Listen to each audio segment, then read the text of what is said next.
नमस्कार, मैं हूं आपके साथ प्रदीप आजाद। राजस्थान के मौसम में अब चाहे ठंडक हो, लेकिन राजस्थान की राजनीति में गर्मी जरूर देखी जा रही है। एक तरफ राहुल गांधी की भारत जोड़ो यात्रा राजस्थान में अपना वक्त गुजार चुकी है और आज राहुल गांधी जयपुर में है। जाहिर सी बात है, प्रेस कॉन्फ्रेंस भी हुई, वहां पर भी उन्होंने अपनी बात रखी और अल्बर्ट हॉल में इस वक्त कार्यक्रम भी चल रहा है, रंगारंग कार्यक्रम।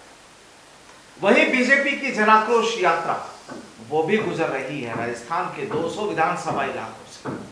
लेकिन सबसे बड़ा मसला ये कि राजस्थान में जिन मुख्य मुद्दों को लेकर अक्सर चर्चाएं होती रही है, जंग होती रही है, और राहुल गांधी भी खुद ये कहते हैं कि जिस उद्देश्य को लेकर वो अपनी भारत जोड़ो यात्रा को लेकर निकले हैं, उनमें बेरोजगारी भी एक मुख्य मुद्दा है। और जब जब बेरोजगारी की बात होती है, बात राजस्थान की होती है, तो यहाँ पर उठते हैं रोजगार से जुड़े मुद्दे। यहाँ पर उठते हैं वो मामले जिन पर अक्सर सरकार को कटघरे में खड़ा किया जाता है कि आखिर वो बेरोजगारों के साथ कुठाराघात या यूं कहें कि अन्याय क्यों कर रही है। सरकार कहती है कि उन्होंने बड़ी तादाद में लोगों को नौकरी दी और जो कुछ बाकी है काम वो लगातार चल रहा है, लेकिन राजस्थान में इस मुद्दे को लेकर भी लगातार जंग जारी है और आज भी जारी है। और आज जानेंगे कि इस वक्त कैसी जंग है, राजस्थान का क्या माहौल है और राजस्थान में खासकर युवा बेरोजगारों के लिए राजस्थान सरकार क्या नजरिया रखती है। इसी मुद्दे पर चर्चा होगी, खास बात होगी। इस बातचीत के लिए हमारे साथ मौजूद हैं बेरोजगारों के लिए संघर्ष करने वाले उपेंद्र यादव। उपेंद्र जी, सबसे पहले पिछले कुछ दिनों में आप पुलिस के सलाखों के पीछे भी रहे, उससे पहले आप जेल भी गए, उससे पहले आप गुजरात भी गए, सरदार शहर से भी आपको लाया गया, एक अन्य मामले में आपको अंदर भी यहाँ पर कर दिया गया। तमाम जो चीज़ें, तमाम जो माहौल आपने देखा, अब इस वक्त अगर सीधा एक सवाल कि सरकार, गहलोत सरकार आप लोगों के प्रति क्या नज़रिया रखे हुए?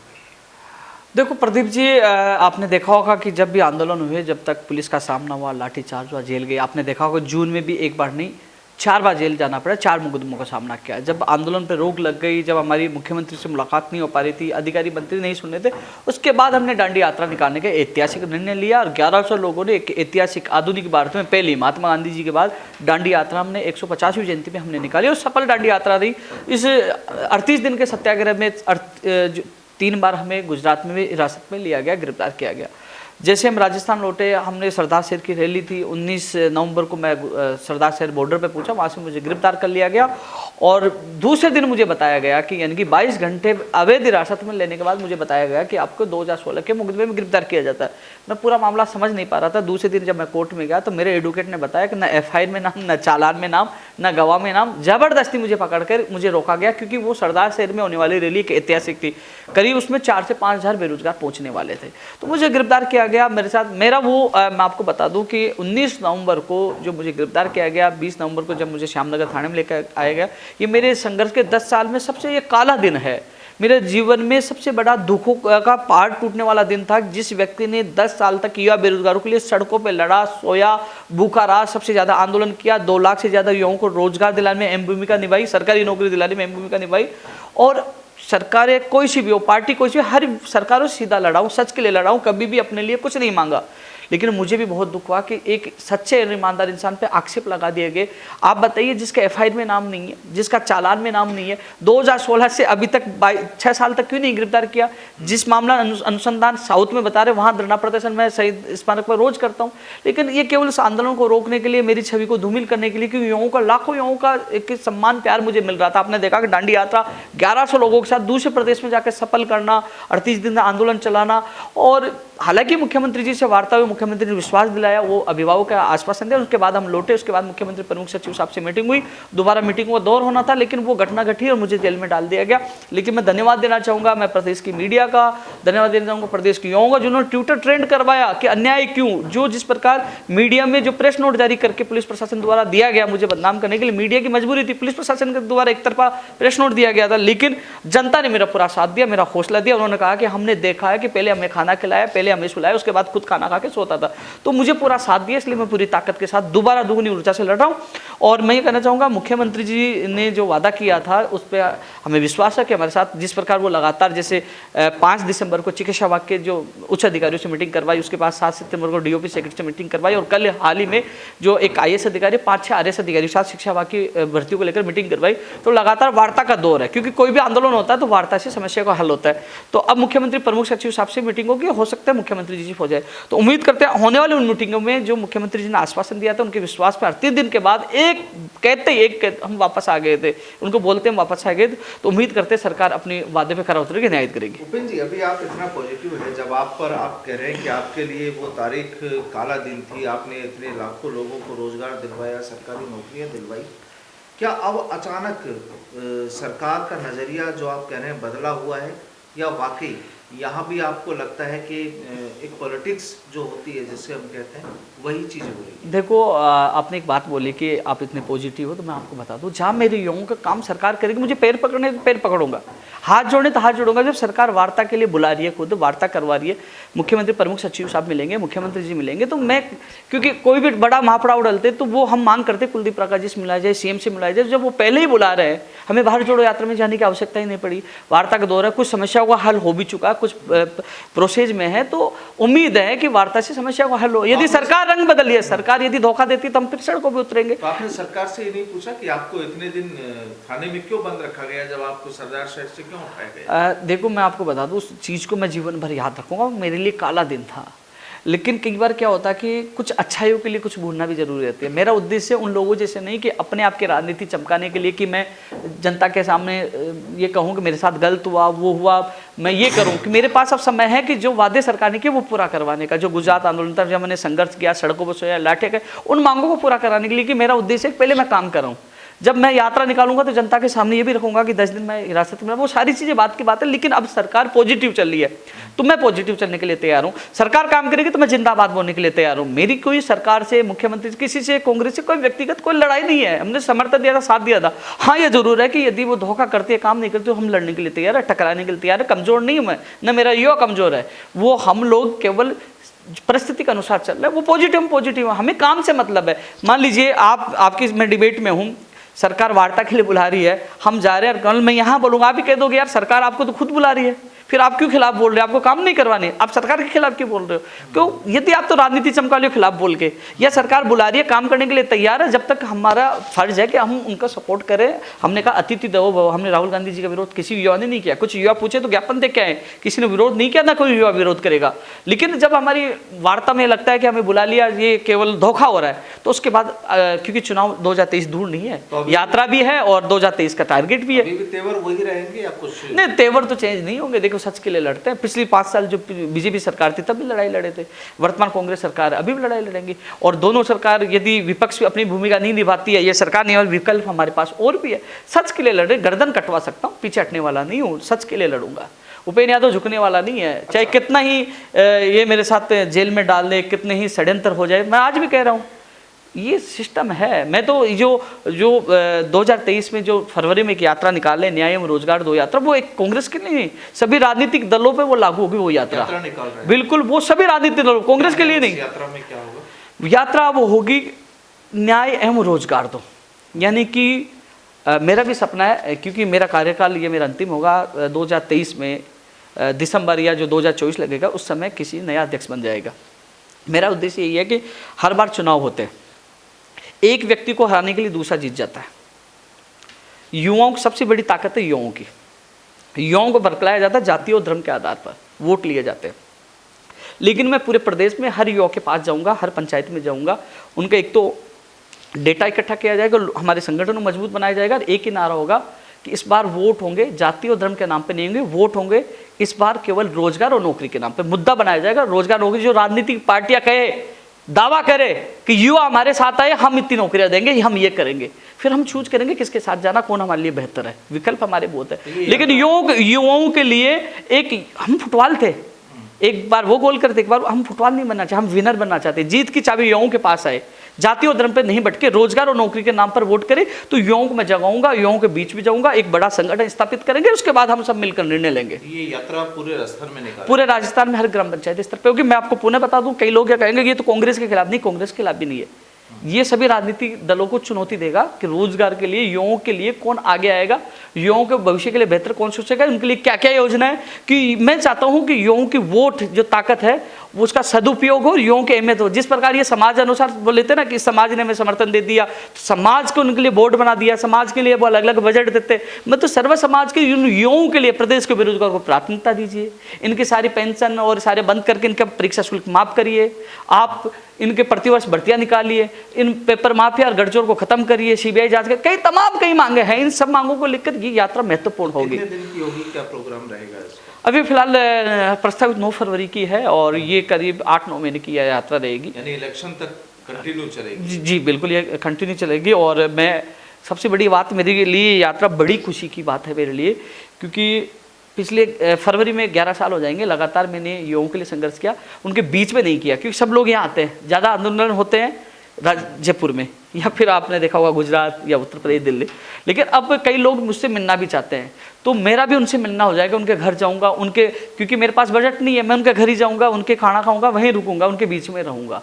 तो मैं उनके बीच में जाऊंगा तो उनकी समस्याओं को भी मैं जानने की कोशिश करूंगा, और उस समस्याओं आप जैसे मीडिया बंधुओं के माध्यम से उठाने की कोशिश करूंगा कि मेरे ग्रामीण प्रदेश में युवाओं की क्या हालत है। तो उन परीक्षाओं को भी कैप्चर करना, जो समस्याओं को भी कैप्चर करना, सारी चीज़ें उनका वो पूरा एजेंडा हम बना के लाएंगे, जो सरकार तक मीडिया के माध्यम, सोशल मीडिया के माध्यम से उठाएंगे। तो ये यात्रा ऐतिहासिक होगी, यदि मुझे किसी षड्यंत्र में डालकर फिर से नहीं डाला गया। षड्यंत्र कुछ भी हो सकता है, गाड़ी में हथियार रख दिया या अनैतिक या कुछ भी हो सकता है। डाउट है आपको भी गहलोत सरकार पर? नहीं, मुख्यमंत्री जी पर तो मुझे पूरा विश्वास है, मुख्यमंत्री जी ने कभी, पर्सनली है, हाँ पर्सनली है, लेकिन जिस प्रकार षड्यंत्र मेरे साथ हुआ, कि एक चीज़ बताऊँ कि मेरी भी एक सच्ची बात है कि उस दिन जब मुझे पता चला, पहले दिन तो मुझे लगा कि धरना प्रदर्शन, जब दूसरे दिन मैंने न्यूज़पेपर में मुझे एडवोकेट ने बताया, दिखाया, तो उस दिन तो मैं भी रोने लग गया था। इसलिए रोने लग गया कि जिस व्यक्ति ने 10 साल में किसी से एक पैसा नहीं लिया, जो आपके चैनल पे, हर चैनल पे मैंने दावा किया किसी बेरोजगार से एक पैसा लिया तो मुझे जेल में डाली, मैंने सब कुछ किया, लेकिन ईमानदारी से यहाँ से पूछा, दोनों सरकारों से टकराया, कभी किसी पार्टी से अपने लिए कुछ नहीं मांगा, भूखा रहा, सबसे ज़्यादा अनशन किया, सबसे ज़्यादा लाठियाँ खाई, सबसे ज़्यादा जेल गया। तो इतना कुछ करने के बावजूद उसको बेईमान, एक माफिया साबित करने की कोशिश की। अरे यार माफिया हो तो हकीकत माँ बाप के चैनल पे कह रहा हूँ, 341 बटा जो त्रिभुवनगर मेरा मकान है, मैंने 2 महीने का किराया नहीं दिया, कई महीने का मेरे ऑफिस का किराया नहीं। हालत मैं जानता हूँ कैसी हालत है, लेकिन मैं कभी किसी के सामने हाथ नहीं फैलाता, मैं स्वाभिमानी व्यक्ति हूँ, मैं जानता हूँ कैसे मैं संगठन को इनको चला रहा हूँ। लेकिन मुझे दुख हुआ इस चीज़ का कि हाँ, कि फिर मुझे किसी, काफ़ी लोगों ने, जो पुलिस प्रशासन, कई अधिकारियों ने कहा कि जो सोना होता है उसकी चमक कम नहीं होती, उस पर आप घबराइए मत, आप आगे जाओगे। तो मैंने हौसला, कई लोगों ने मुझे हौसला दिया। मैंने सोचा सत्य परेशान हो सकता है, पराजित नहीं हो सकता, सत्य में जीते, और मुझे हर जगह हौसला मिला। मुझे तो रास्ता, जब मुझे सेंट्रल जेल में डाला गया, जेल प्रहरियों ने अपनी समस्या बताई, उनको बुलाया, मैंने धर्मेंद्र राठौड़ जी से मुलाकात करवाई, मुख्यमंत्री सचिव साहब से मुलाकात करवाई, और रात को मेरे जेल मंत्री, जो सामाजिक कल्याण जेल मंत्री से टीकाराम जी से मेरी बात हुई, मैंने उनसे निवेदन किया। तो उन्होंने कहा कि इस बजट में जो जेल प्रहरी है उनका रोडवेज पास और जो प्रमोशन, 2 समस्याओं का हल हो जाएगा। तो मुझे खुशी कि मैं जेल में गया, जहाँ मुझे डाला गया, उनकी समस्या उठाई, कुछ समस्या हो रही है, मैं तो उनके पे ग्रेड की मांग कर रहा हूँ, पुलिस के जो पे ग्रेड है 2400 वो किया जाए, पुलिस की मांग कर रहा हूँ कि पुलिस वालों की 2400 से 3600 पे ग्रेड किया जाए, उनका साप्ताहिक अवकाश है, समय पर पदोन्नति है। ऐसे लोग हैं मैंने देखा जिनकी उम्र हो चुकी है, उनकी पदोन्नति नहीं हो पा रही, तो उनके समय पर पदोन्नति हो, साप्ताहिक अवकाश हो, पे ग्रेड 3600, और इनका जेल प्रेम, मतलब इनकी, जिनकी कोई आवाज़ नहीं उठाता, जो कर्मचारी लगे हुए हैं। कई बार आप जैसे मीडिया वाले कहते हैं जो पुलिस आपको अंदर डाल रहे, उनके आप आवाज़ उठा रहे हो। मैंने कहा वो इंसान है, उनका दर्द मैं समझता हूँ, क्योंकि मैं हर व्यक्ति की पीड़ा समझता हूँ, तो मेरा फर्ज होता है, मैं जिनसे वादा करके आता हूँ, मैंने जेल प्रहरियों को वादा किया कि मैं जाते आपकी आवाज़ उठाऊंगा। आते मैंने सीएमओ में मुख्यमंत्री जी के अधिकारी से मिलवाया, धर्मेंद्र राठौड़ जी से मिलवाया, और मैं मुलाकात यदि मुख्यमंत्री जी से होगी तो भी उनकी मैं मांग उठाऊंगा, पुलिस की हो चाहे जेल प्रहरियों की, जो मैं वादा करता हूँ, मैं एक बार कोशिश पूरी करता हूँ। 2023 में क्या चुनाव लड़ने के मूड में है, विधानसभा चुनाव? तो फिलहाल तो मेरा 2023 का जो इस प्रकार जो अब जो हमारी जो मांगे चली, इसके लिए आंदोलन चल रहा है। यदि ऐसे षड्यंत्र होते रहे, ऐसे ही यदि किसी की छवि को धूमिल करने की कोशिश की, ऐसे ही मान लीजिए युवाओं के सपनों को रोनने का काम, पेपर लीक, प्रदेश के बेरोजगार प्राथमिकता ये नहीं दी गई, ऐसी गंदगी रही, तो गंदगी के सफाई के लिए मैं ही नहीं, राजस्थान के तमाम युवाओं को, इन नेताओं की चुनौती पेश करने के लिए मैं सामने लाने की पूरी कोशिश करूँगा। 200 विधानसभा सीटों पर आप यूथ को लड़ाएंगे? देखो इन सब का निर्णय जो यात्रा निकलने के बाद हम सब लोग मिलकर युवा निर्णय लेंगे कि हमें क्या करना है, किधर जाना, कौन हमारे लिए बेहतर है, किसके साथ जाना, कौन सा विकल्प है, सारी चीज़ें ये यात्रा के बाद ही है। हालांकि मैं आपको बता दूं, ऐसा नहीं है कि हम कांग्रेस के खिलाफ आंदोलन कर रहे हैं। यदि कांग्रेस अच्छा काम करी है, मुख्यमंत्री जी से मुलाकात होती है, मुख्यमंत्री अच्छा काम किया है, मैंने कभी विरोध नहीं किया, बहुत अच्छे काम किए, मैंने धन्यवाद दिया। अन्य राज्यों की तुलना मुख्यमंत्री अच्छा काम किया, लेकिन पेपर लीक कई घटनाएं, उससे युवाओं को विश्वास टूटा है। तो मैंने सबसे बड़ी कमी यही तो रही है मेरी कि मेरा अच्छा काम किया बोला, लेकिन मैंने जहाँ पेपर लीक को मैंने खुला विरोध किया कि ये गलत है, तो मुख्यमंत्री जी तक कई लोगों ने कहा साहब ये देखो आप उनके काम करते हो, उपेंद्र यादव आपके लिए देखो सरकार के खिलाफ आवाज उठा रहा है। जबकि मुख्यमंत्री जी कई बातें मुझे अच्छी लगी, मुख्यमंत्री जी मिला कि उपेंद्र आंदोलन करना कोई गलत नहीं, आंदोलन से तो हमें पता चलता है, इसलिए मुख्यमंत्री जी कभी टोका नहीं। लेकिन कई लोग ऐसे जो चमचे होते हैं वो उनको उल्टा जाकर वो रिपोर्ट करते हैं कि साहब ये हो गया। ये नहीं सोचते कि हमने मान लीजिए गुजरात से मैं लौटा तो मुख्यमंत्री जी कहने पे लौटा, लखनऊ से लौटा तो मुख्यमंत्री, किसकी कहना मानता हूँ, मुख्यमंत्री, क्योंकि काम मुख्यमंत्री करेंगे, अभिभावक है। अरे जो सरकार किसी की हो, जब बीजेपी सरकार थी आंदोलन होता है, बीजेपी का मुख्यमंत्री अभिभावक होता है, उसकी भी सुनते थे हम तो। हमें तो मांगों से मतलब है, मुख्यमंत्री ने कई अच्छे काम किए, मैंने धन्यवाद दिया, अब अच्छा करेंगे धन्यवाद देंगे, और मांगे मानते हैं, हमारी मांगों को पूरा करते हैं तो हम कांग्रेस के साथ आ जाएंगे, मुख्यमंत्री जी के साथ आ जाएंगे, मना थोड़ी कर, साथ आने के लिए तैयार। अच्छा, अगर उपेंद्र यादव और उनके जो साथ के यूथ है, अगर आप लोग इलेक्शन लड़ते हैं तो वो जो इलेक्शन होगा वो किसके खिलाफ होगा या किससे होगा? देखो मैं कह रहा हूँ कि फिलहाल तो अभी सरकार से हमारी लड़ाई चल रही है, सरकार हमारी मांगे मान लेती है तो हमें कहीं जरूरत ही नहीं पड़ेगी, हम तो कांग्रेस के साथ ही आ जाएंगे।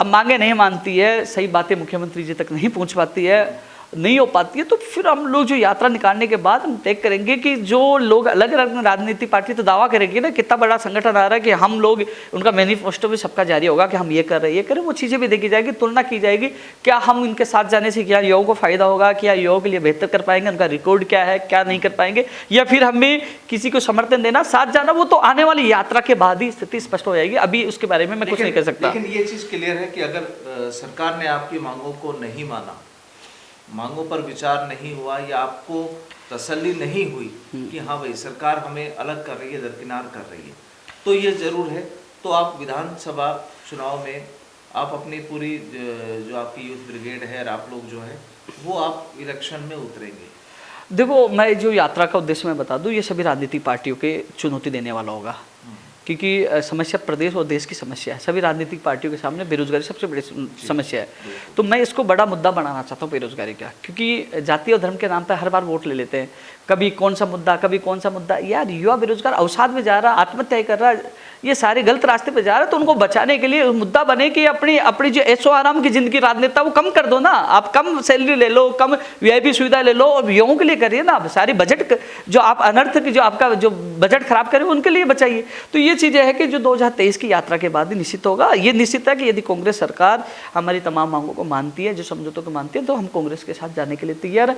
और कांग्रेस ये कहती है कि उपेंद्र यादव स्टाम्प पे लिख के दे दे, हम मांग मान ले तो मैं चुनाव किसी पार्टी से नहीं लड़ूंगा, चाहे बीजेपी, कांग्रेस, आरएलपी, बसपा, चाहे आप कोई भी किसी पार्टी से नहीं लड़ूंगा, लेकिन मेरी मांगे पूरी कर दो। तो पहले दिन से कह रहा हूँ, नहीं हुई तो लड़ेंगे, नहीं हुई तो हम लोग यात्रा निकालेंगे, निर्णय लेंगे, उसके बाद डिसीजन भी उसके बाद डिसीजन लेंगे। लेकिन यह जरूर है कि यदि जब हमारे साथ, हम ये थोड़ी कि पुलिस के धक्के खाते रहे, कि माफिया बना दिया जाए, बार बार जेल में डाल दो, तो देखो सिस्टम को सुधारने के लिए हमें उतरना पड़े तो फिर उतरेंगे, क्योंकि धक्का खाने के लिए हमारी परिवार है, हमारे जो युवाओं के जो मुकदमे दर्ज किए गए, हालांकि वापस लेने के मुख्यमंत्री जी ने विश्वास दिलाया, उसकी फाइल चल गई। मुझे उम्मीद है, क्योंकि जब मैं मुख्यमंत्री जी मिलाऊँ, एक रिकॉर्ड मैं आपको बता दूं, जब मैं मुख्यमंत्री जी मिलाऊँ कई काम करवाए, क्योंकि अब मेरी सबसे बड़ी आदत है कि सच बोलना। मैं कभी ये नहीं हूँ कि मैं सरकार से लड़ रहा हूँ तो मैं उसकी बुराई करता रहूँ। कई लोग इसलिए चिढ़ते हैं कि यार ये तो सरकार की बुराई कर रहा है, और भैया अच्छा काम किया था, आपने अच्छा किया तो मैंने आपका धन्यवाद दिया। देखो सुप्रीम कोर्ट से एसएलपी ली रीड 2016 की, अच्छा काम किया। 18 की जो पूर्व शिक्षा मंत्री मना कर दिया, उसकी सूची निकाली, कंप्यूटर ने कई काम किए अच्छे, तो मैंने धन्यवाद दिए। कुल मिलाकर कहानी सीधी सी इतनी है कि अगर सरकार ने मांगे मान ली तो बहुत अच्छी बात है, लेकिन अगर सरकार मांगे नहीं मानती है तो ये सीधी बात है कि साल 2023 में जो विधानसभा चुनाव होने हैं उसमें बीजेपी हो, कांग्रेस हो, या कोई सी भी पार्टी हो, उन पार्टियों का मैनिफेस्टो क्या होगा, वो खासकर बेरोजगारों को कितना ध्यान रखते हैं उनके हितों के लिए, वो चीजें यहाँ पर देखी जाएगी। और अगर ऐसा कुछ नहीं हुआ तो आप और आपकी टीम बिल्कुल पब्लिक के बीच में होगी, चुनाव के बीच में होगी, किसको समर्थन देंगे, क्या करेंगे, ये तमाम चीजें उस वक्त क्लियर होंगी। बिल्कुल आप सही कह रहे हो। और जो यात्रा का उद्देश्य यही है कि हम लोगों को किसी नेता का झंडा उठाने के बजाय उसका झंडा उठाइए जो आपके हित में बोले। आज दंडी यात्रा करे थे, कितने लोग समर्थन में थे? जब मैं जेल के अंदर था कितने लोग समर्थन में थे? सारी चीज हम वोच कर रहे हैं। जो लोग अपने आप को युवाओं का हितैषी नेता बोलते हैं कि मैं युवाओं की आवाज 2 मिनट भाषण देके विधानसभा में कह दिया, क्लिप वायरल कर दी, देखो मैंने आपकी आवाज है, उसको युवा हितैषी नहीं बोलोगे। हितैषी उसको बोलेगी जो सड़कों पर उनकी आवाज उठा रहा है। सारी चीज ये कदम से कदम मिला, बिल्कुल इन चीजों को लेकर कर रहे हैं। दूसरी बात जो 2023 जो है ना, जो हमारी यात्रा होगी ना, वो मैं कह रहा हूँ जीत की चाबी युवाओं के पास होगी इस बार, और जीत का समीकरण युवाओं के पास होगा, हमारे पास होगा। ये बड़ी ऐतिहासिक यात्रा होगी। और ये मैं पुनः लास्ट बार कह रहा हूँ कि कई बार कह देंगे साहब उपेंद्र यादव ने अल्टीमेटम दे दिया, कांग्रेस सरकार की, कांग्रेस सरकार की यात्रा नहीं है, ये शुद्ध युवा बेरोजगारों की यात्रा है। अब इस यात्रा का फायदा, इस संख्या का, इस बहुमत का फायदा कांग्रेस भी उठा सकती है, बीजेपी उठा सकती है, आरएलपी उठा सकती है, आप भी उठा सकते हैं। क्योंकि कौन उठाएगा? आप जो कहेगा कि हम ये करने के लिए तैयार है, करेंगे, विश्वास में वो उतरेंगे, तो वो फायदा उठा सकते हैं। तो कुल मिलाकर ये कह सकते हैं कि राजस्थान की तमाम राजनीतिक पार्टियों और तमाम नेताओं को ये सीधी चुनौती है कि अगर साल 2023 में उन्होंने युवाओं की आवाज से आवाज नहीं मिलाई, उनका साथ नहीं दिया, तो जाहिर सी बात है नुकसान हो सकता है। वो चाहे कांग्रेस को हो, बीजेपी को हो, किसी भी नेता को या किसी भी पार्टी को। और इस बार यूथ का जो झंडा होगा, लगता है कि वो काफी बुलंद होगा। इन विधानसभा चुनाव में रोजगार का झंडा बुलंद होगा, यूथ की तमाम समस्याओं का झंडा बुलंद होगा। तो जाहिर सी बात है कि यहाँ पर तमाम राजनीतिक दल और राजनेताओं को इस बारे में सोचना बेहद जरूरी होगा।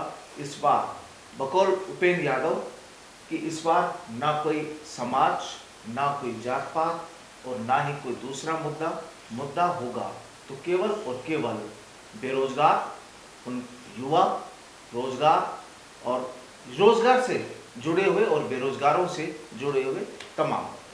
बहुत बहुत शुक्रिया उपेंद्र जी हमसे बातचीत के लिए। फिलहाल नमस्कार।